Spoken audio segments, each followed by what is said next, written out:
imo kag sakon. Promisa ni Lord Sino gini si Lord man? Nga bisan kapila ta makasala, ginapatawad gyapon ta niya. Pero paano na ihatag sa Ginoo ang blessing nga ginapangayo mo, ginapangamuyo mo kung ikaw mismo nagkulang sa Ginoo? Git sa tao, kung naintindihan ng tali, amo si Kristo nga naghatag si imo sang madako nga kabuhi kag malawig nga kabuhi. So diri ko nakita ang pinakadako nga gift supposed to be kung naintindihan sang tao si Kristo. About the greatest gift. Amen?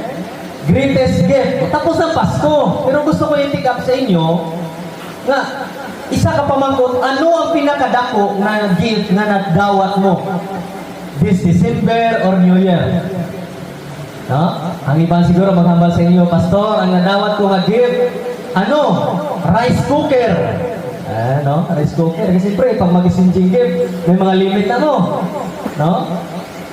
Ang iba, nakadawat siguro kwarta gift. No? May iba nagayuhom, nakadawat siguro ni sila. No? Sa akon, sa gibrahan ko sa teleperformance, kay ubra ko call center, ang kurso ko engineering, pero natupa ako sa call center, so nalayo-layo gid. So sa amon may sinjing gift kami. Ang nadawat ko, lapakan sa tiil. May pangasawa ko nga nag-ubra sa, ano lang, daw sari-sari store ko baga, nakadawat pa siya cellphone. Nakadawat pa siya 1K. Nakadawat pa siya 800. Kaya mahilig ko sila sa utsaot, so naka-grand champion daw sila. Ang ako na pinakadako ang kampaning gibrahan ko, wala ko. Ang nadawat po tayo, putmap. Basta kay butanganan sa tiil. For example, may ano ka muna, may tubig ay kumululong piso, butangan na da, kaya kung may mahulong na ng tubig, i-absorb lang na siya. Amula na nadawat ko. Naobserbahan nyo? Ang kalibutan basta material nga bagay nalipay. Dasig malipay.